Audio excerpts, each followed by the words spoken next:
ተውን ወደ አስመራም ፈልግም የፓርቲውና የአክቲቪስቱ ንቅናቄ ትግራይ ውስጥ አዲስ ኃይል ብቅ ብሏል። አዲሱ ኃይል ህወሓትን በቀጥታ የሚታገል ሲሆን ትግሉ ሁለት መልክ እንዳለው እየተነገረ ይገኛል። በአንድ በኩል ሰላማዊ ፖለቲካ ትግል የሚያደርግ ኃይል ሲሆን በሌላ በኩል የትጥቅ ትግል የሚያደርግ ኃይል ነው። ይህም ከሁለቱ ክንፎች ሌላ ሶስተኛ ኃይል እንደማለት ነው። ይሄው ሶስተኛው ኃይል ትጥቁን በሰላማዊ መንገድ ያደርግ በትጥቅ ትግል ዓላማው አንድ እንደሆነ ነው የሚታወቀው። እሱም ህወሓት መታገል። በተለይ ህወሓት ከኤርትራ መንግስት ጋር ግንኙነት ፈጠረ ከተባለ በኋላ በትግራይ ህዝብ ዘንድ ጥርስ ተነክሶበታል። ቀደም ሲል በነበረ የትግራይ ጦርነት ወቅት በኤርትራ ጦር ተደፍረናል፣ ተገለናል፣ ሰብአዊ ግፍ ተፈጽሞብናል የሚለው የትግራይ ህዝብ ነገሩን በቀላሉ አልተመለከተውም። ከኤርትራ መንግስት ጋር የተገናኘውን የህወሓት ቡድን ፈጽሞ ማየት አልፈለገም። እስከ መጨረሻው ለመፋለም ወስኗል። አቅም ያለው በጉልበቱ አቅም የሌለው በጸሎቱ እየተጋ ነው ተብሏል። መረጃዎች እንደሚያመላክቱት ጦርነቱ ያሰጋቸው የትግራይ እናቶች ለአክሱም ጽዮን እየተሳሉ ይገኛል። ስለታቸው የሰመር ዘንድ ምኞታችን ነው። ለቤት ፈላጊዎች ታላቅ የምስራች በመሃል አዲስ አበባ ሳር ቤት 88 ካሬ ባለ 2 መኝታና 130 ካሬ ባለ 3 መኝታ በ36 ወር የሚረከቡት አፓርትመንቶችን አቀረብንላችሁ። በካሬ 64200 ብር ብቻ 100% ከፍለው ሲገዙ 40% ይቀነስሎታል። ከ5.7 ሚሊዮን ጀምሮ ቅንጡ አፓርትመንቶችን አሁኑኑ ከፍሎ የግሉ ያደርጉ። ግንባታቸው ከ80% በላይ የደረሱ ሳይቶች በፒያሳ ሊሴ፣ በሶማሌ ተራ፣ በአያት አደባባይ፣ በአያት ሎሚያድ፣ በጋርመንት ሲዲሲ ውብ አፓርትመንቶችንና በፒያሳ አድዋ 00 ደግሞ የንግድ ሱቆችን አቅርበንሎታል። አሁኑኑ ይደውሉ። ከ7 በላይ ሳይቶችን ሰርተን አስረክበናል። ቴምር ሪል ስቴት ስልክ 0906521111 0907070762 ከዚህ በኋላ ሌላ ጦርነት ከተፈጠረ ራሱ ህወሓት ብቻውን ይቅደም እንጂ እኛ እንሳተፍም የሚል ተቃውሞ አለ። የተቃውሞ ድምጾችን የፈራ ህወሓትም ስትራቴጂኩን ከመቀሌ ወደ ሽሬ እያደረገ ይገኛል። ከአስመራ ጋር ያለውን ግንኙነትም እያጠናከረ ነው ተብሏል። ህወሓትና ሻዕቢያ እንዲህ ባሉ የጭንቅ ጊዜያት የመደጋገፍ ባህል ስላላቸው ታሪክ በመድገም ከአስመራ ጋር ያለውን ግንኙነት እያጠናከሩ ይገኛል። ደርግ የሻዕቢያን ጦር ሊደመስስ ሲል በረከበ ዕቁባይ የተመራ የህወሓት ሰራዊት ናቅፋ ድረስ ተጉዞ ከሽንፈት እንደታደገው ይነገራል። ያኔ ታዲያ ህወሓትም ከሻዕቢያ ድጋፍ ያገኝ ነበር። በዚህ የጋራ ድጋፍ ተፋላሚያቸው የነበረውን ደርግ ማስጨነቅ ችለው እንደነበር ይነገራል። የወቅቱ የሀገሪቱ መሪ የነበሩት ኮሎኔል መንግስቱ ኃይለማርያም የኤርትራውን ተገንጣይ ኃይል ከመታ ነው ህወሓት በራሱ ጊዜ ይጠፋል የሚል ስሌት ነበራቸው። እንዲያም ሆኖ ግን የህወሓትና የሻዕቢያ የናፍቃ ቃል ኪዳን ደርግን ባልጠበቀው መንገድ እያዳከመው መጥቶም በመጨረሻም ከስልጣን ለመውረዱ ምክንያት እንደሆነ ይታወቃል። ታሪኩን ባጭሩ ያስታውስ ነው። አሁንም ህወሓት ይህንን ልምዱን ተጠቅሞ ከኤርትራ ጋር ስለተገናኘ ነው። የዚያኑ ያክል የኤርትራ መንግስትም የህወሓትን ድጋፍ የሚጠይቅበት ጊዜ ላይ መሆኑን ከሁኔታዎች መረዳት ይቻላል። የኤርትራ መንግስት ከወደብ ጋር በተያያዘ ከኢትዮጵያ መንግስት ጋር የቃላት ወረራ ከጀመረ ቆይቷል። ህወሓት በበኩሉ ትክክለኛ ፍላጎቱን በይፋ ባይናገረውም ከፌዴራል መንግስት ጋር በሁለት ምክንያቶች አለመግባባት ውስጥ ገብቷል። አንደኛው ምክንያት ከወልቃይትና ከራያ ጋር ሲያያዝ፣ ሁለተኛው ምክንያት በቅርቡ የተነጠቀውን ወይም የተሰረዘውን የፓርቲነት ዕውቅና መመለስ ነው። ሌላኛውንና ሶስተኛው ምክንያት ከጨመርን በስሱም ቢሆን የተተኪው ትውልድ እንቅስቃሴ አስግቶታል። በተለይ ከሁለት መከፈሉ ዋና የስጋት መሰረቱ እንደሆነ ይነገራል። የህዝብ ተቃውሞ ያመጣበት የመጀመሪያው ምክንያቱም ይኸው ነው። ከኤርትራ መንግስትም ሆነ ከኢትዮጵያ መንግስት የተገናኘው የህወሓት አንጃ መራር ትግል መጥቶበታል። ሶስተኛው ኃይል ትግሉን እየጀመረ ነው። የህወሓት አቅም የትግራይ ህዝብ ነበር። የህወሓት ምሽግ የትግራይ ህዝብ ነበር። ተቃዋሚ የፖለቲካ ፓርቲዎች ሳይቀሩ የህወሓት ፖለቲካዊ ህልውና በእጅጉ ይፈልጉት ነበር። በሌላ አነጋገር ደጋፊዎቹም ነበሩ። ይህን ያልነው እኛ ሳንሆን የቀድሞው የትግራይ ክልል ጊዜያዊ አስተዳደር ፕሬዝዳንት የአሁኑ የአፍሪካ ቀንድ ጉዳዮች ጠቅላይ ሚኒስትሩ አማካሪ አቶ ጌታቸው ረዳ ናቸው። የጌታቸው ግምገማም ልክ ነው። ጌታቸው እንዳሉት ህወሓት ድሉን በአግባቡ አልተጠቀመም። ያን የመሰለ የህዝብ ድጋፍ ይዞ አሁን ያለበት ደረጃ ላይ መገኘት አልነበረበትም። በእርግጥ አሁንም የረፈደ አይመስልም።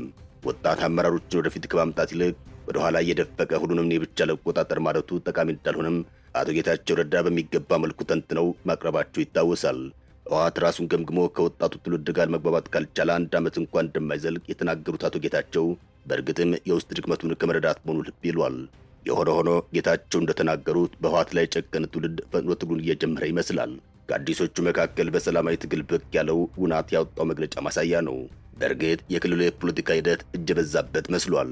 የህወሓት ከሁለት መከፈል አሁን ለተፈጠሩ ችግሮች ምክንያት ቢሆንም ከጀርባ ጥቂት የማይባሉ ኃይሎች እየተፋለሙ መሆናቸውን ግን መረዳት አያቅትም። የአሜሪካው አምባሳደር የትግራይ መሬት መርገጣቸው ተከትሎ ውድብ ናጽነት ትግራይ ወይም ውናት ፓርቲ የሰጠው መግለጫ የትግሉ አቅጣጫ አመላካች ነው እየተባለ ይገኛል። መግለጫ የወቅቱን የትግራይ ፖለቲካዊ ፈተና በመጠኑም ቢሆን ሊጠቁም ይችላል። ፓርቲው የኤርትራ መንግስትና የኢትዮጵያ መንግስት ትግራይ ማስገደድ አይችሉም አይነት አገላለጽ መጠቀሙ ፖለቲካዊ ትርጉሙን ጥልቅ ያደርገዋል። መግለጫውን ከወቅቱ የፖለቲካ ግለት ጋር እያስተያየን እንዳውዱ ልንመለከተው እንችላለን።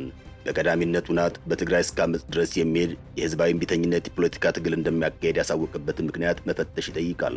በሁለት ጎራ የተከፈሉት የህወሓት ፖለቲከኞች በክልሉ ህወሓት በብቸኝነት የሚቆጣጠረውን የፖለቲካ ስርዓት አደብ ለማስያዝ እስከ ዓመፅ ድረስ የሚዘልቅ ህጋዊ የሆነ ህዝባዊ እምቢተኝነት የፖለቲካ ትግል ለማድረግ መወሰኑን ፓርቲው ይታወቅልኝ ብሏል።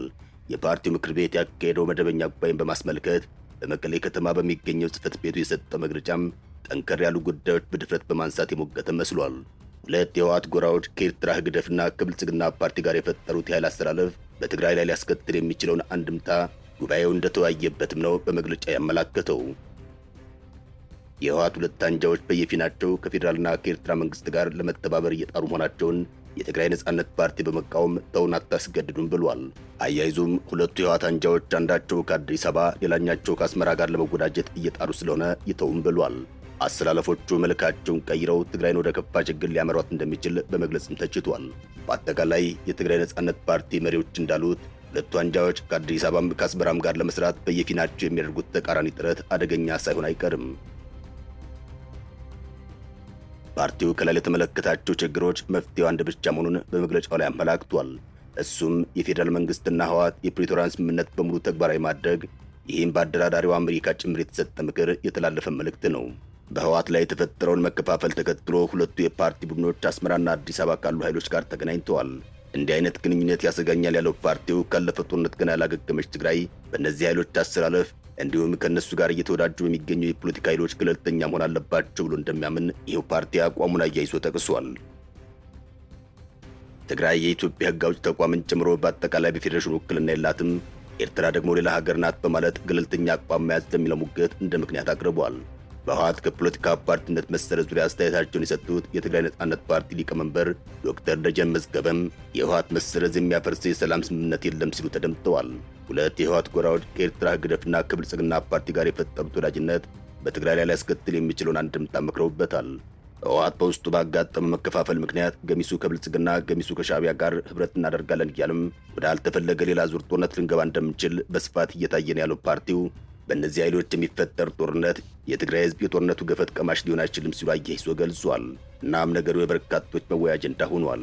አይበለውና ሌላ ዙር ጦርነት ቢነሳ የማይጎዳው አካል ሊገኝ አይችልም። ትግራይ ማዕከል አድርጎ ኢትዮጵያና ኤርትራን ይጎዳል። ስለዚህ ባለፈው ጦርነት ሳቢያ የተፈጠሩ ብስቶች ለጊዜው ገታ አድርጎ የጋራ ችግሮችን በጋራ ለመፍታት መዘጋጀት ያስፈልጋል።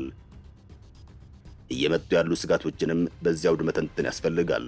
ከዚህ በተቃራኒው ማሰብ ከህወሓት አስተሳሰብ ብዙም የተለየ ላይሆን ይችላል። የሆነ ሆኖ ውናት ፓርቲ በመግለጫው ኢትዮጵያና ኤርትራን የሚያደርጉት ማንኛውም ግንኙነት የትግራይን ህዝብ የሚመለከት አይደለም። ይህ ማለት ወላፈኖ አያገኘንም ማለት አይደለም። ነገር ግን የትግራይ ህዝብ እሰዋለታለሁ ብሎ የሚታገለት ዓላማ አይደለም ሲል ተደምጧል። ኤርትራ ኢትዮጵያ ላይ ያላት ጥያቄ ይሁን ኢትዮጵያም ኤርትራ ላይ ያላት ጥያቄ እኛ እንድንሰዋ የሚያደርግ አይደለም ብሏል። ፓርቲው የኢትዮጵያ መንግስት ትግራይን አስገድዶ ውጊያ ውስጥ ሊያሰማራ አይችልም እንዳለ ሁሉ ኤርትራ ሌላ ሀገር ናት፣ ከኤርትራ ጋር ህብረት ይሁን ግንኙነት ሊኖር አይችልም በማለት የተሰላ ገለልተኝነት የተሰኘ ፖሊሲ ይከተላለሁ ብሏል። ከኤርትራ ጋር በአሁኑ ወቅት ግንኙነት እንደፈጠረ በተለያየ መልኩ እየተገለጸ ያለው ህወሓት ትግራይ ውስጥ ነገሮችን እያከናወነ ያለው በኃይል ነው ሲል ከሷል። ከመክሰስም ባሻገር በትግራይ ክልል ጉዳይ ህወሓት ብቻ በፈላጭ ቆራጭነት የሚወስንበት ሁኔታ እንዲያበቃ የህዝባዊ እምቢተኝነት ትግል ለማካሄድ መወሰኑን አስታውቋል። ከዚህ በተጨማሪ ህወሓትን በትጥቅ ትግል ለመጣል የሚንቀሳቀስ ኃይል መፈጠሩም አይዘነጋም። ህወሓት ግን ከተቆጣ የትግራይ ተቃዋሚ ኃይል ጋር ተነጋግሮ ልዩነቱን ከማጥበብ ይልቅ የአስመራውን ጥምረት አጠናክሯል። የህወሓት አክቲቪስቶችና የኤርትራ ማህበረሰብ አንቂዎች፣ አርቲስቶችና አክቲቪስቶች ጥምረት መፍጠራቸውን የሚያመላክት መረጃ ወጥቷል። እንደ መረጃው ከሆነ የህወሓት አክቲቪስቶች ከኤርትራ አቻዎቻቸው ጋር በመሆን አንድ ቡድን መስርተዋል ነው የተባለው። በኤርትራ በኩል አውል ሰይድ፣ በትግራይ በኩል ደግሞ ብርሃነ ክርስቶስ የጥምረቱ መሪ አስተባባሪን በመሆን በዛላምበሳና አስመራ መምከራቸው ይታወሳል። የአክቲቪስቶቹ ንቅናቄ በዛላምበሳና አስመራ ስብሰባ የተወሰነ አይደለም። በአውሮፓና በአሜሪካ የሚኖሩ አንቂዎች አስመራ ድረስ መጥተው መክረዋል። 34ኛ የኤርትራ የነጻነት ቀንም ለግንኙነታቸው ምክንያት ሆኗል። የህወሓት ወሳኝ አክቲቪስት የተባለው ስታሊን ገብረስላሴ አስመራ ተገኝቷል። የህወሓትና የኤርትራ አክቲቪስቶች የተናጠል ግንኙነት አደገኛ ፖለቲካዊ ትርጉም መያዙን ተንታኞች ይናገራሉ። አክቲቪስቶቹ ንቅናቄ ባሻገር የህወሓት ከፍተኛ አመራር ቤተሰቦች ወደ አስመራ መሄድ ቀሏቸዋል። ብቻ በጥቅሉ ፕሬዝዳንት ኢሳያስ አፈወርቂ በአንድ ወቅት ጠላታቸው አድርገው የነበረውን ህወሓትን እንደገና ጠላት እስከሚሉት ድረስ ወዳጅ ማድረጋቸውን ከብዙ በጥቂቱ ለመቃኘት ሞክረናል። መቼም ጊዜ የማያሳየው የለምና ህወሓት በጠቅላይ ሚኒስትር አብይ አህመድ ፈንታ ለአስመራ መቅረቡ ይገርማል። ያው የአዲሱ ኃይል አስተላለፍ ማሳያ መሆኑ ነው። ቀደም ሲል የህወሓት አመራሮችና ፕሬዝዳንት ኢሳያስ አፈወርቂ በስከርጅና አንድ ጓደኛ አግኝተዋል። እሱም ጠቅላይ ሚኒስትር አብይ አህመድ ናቸው ብሎ ነበር። ጦርነቱን ካስቆመ የፕሪቶሪያ ስምምነት በኋላ ግን በአብይና በኢሳያስ መካከል የገባው ነፋስ የሞቀ ፍቅራቸውን አቀሰቀዘው። በተለይ ጠቅላይ ሚኒስትሩ የወደብን ጉዳይ ጠበቅ ማድረጋቸው ኢሳያስን አስግቷል። ከህወሓት ጋር የተገናኙበት ሚስጥርም ይህ እንደሆነ ይታወቃል። አበቃን። ሰናይ ጊዜን ተመኘን።